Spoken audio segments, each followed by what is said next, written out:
Taos is a pretty small town in northern New Mexico, not far from the Colorado border and right at the southern tip of the Rockies in the Sancre de Cristo Mountains.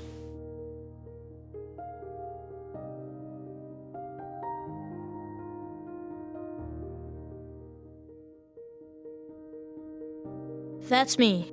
My name is Amadeo, and that's my little brother. We all call him Cheo.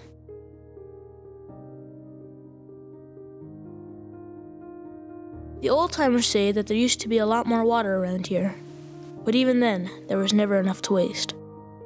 People in our part of the world developed a way to share water so that everybody got just enough to grow food that their families could live off. We do it through a system called acequias. These are shared ditches that carry water from rivers to farms. All the people who share an acequia, called pastures, work together to manage the water. I am learning more about how people live here in the high desert, where there isn't much water. This place is home for me and Cheo, and the river that supplies all of the acequias in my part of town is the Rio Fernando.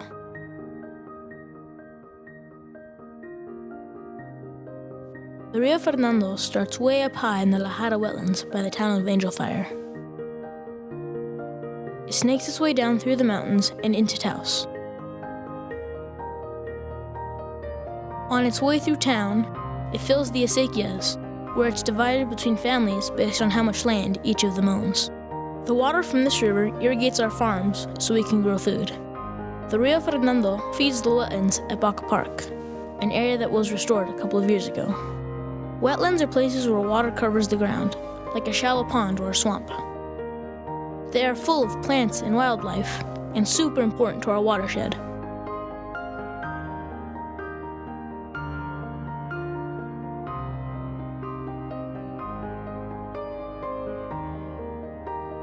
Now there is a local group bringing back to life another huge section of the wetlands, right next door to Baca Park, and it will be called Rio Fernando Park.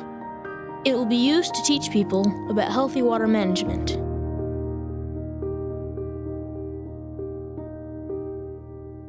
I have a neighbor who I've known my whole life named Vicente. Vicente is the mayordomo of Cañoncito.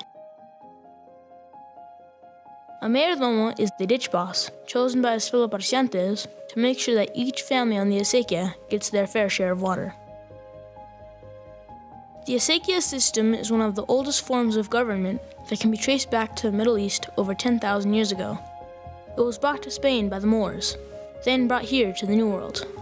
The mayordomo settles any disputes between neighbors over water, and with help from the other landowners, they decide which day the entire community will come out and get the ditch ready for the planting season. The more land you own, the more peones, or laborers, that you have to bring to help clean the acequias. Vicente tells me that if we don't work together to take care of our acequias and rivers, like our ancestors did, then we might not have enough water to grow food and keep living here. There are a lot of people like him who are fighting to keep the acequia traditions alive. We have a close family friend named Lucia who lives in Alcalde, down the Rio Grande from Taos, but still close. We help out at her family farm whenever she needs us. Lucia is teaching me that it's not about farming and raising cattle just to make a profit. It's about being closer to the earth and to your family and knowing where your food comes from. It isn't just the water Lucia and Vicente are protecting.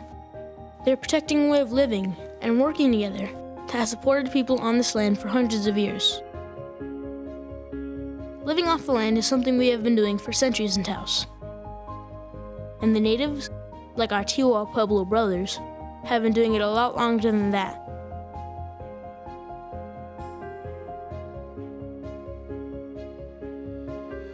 The different seasons brought responsibilities and kept the people on schedule.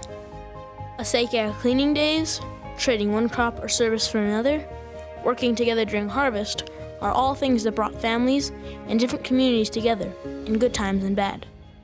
It was about survival. I am learning that our water, our acequias, are being threatened by development, pollution, and waste. It's not just the land, it's also the people who are changing. Young people are moving away to the cities. Their parents get older and can't take care of the land like they used to. Sometimes they can't afford to keep land that had been in the family for generations. If there's no place left to grow food, and no people to grow it, how will we feed ourselves? It's not just about the past and keeping old traditions alive. It's about the future, and whether we will have farms and water and the things that make Taos special.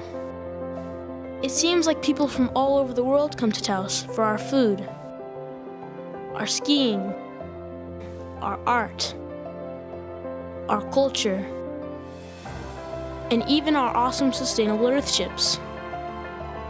But I think the things that really make Taos special are the people. Like the Native Americans,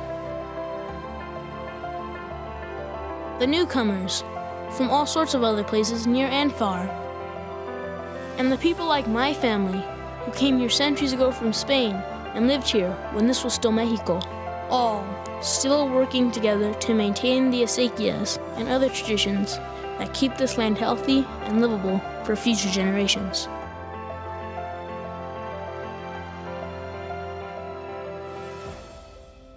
That's what makes me want to stay here.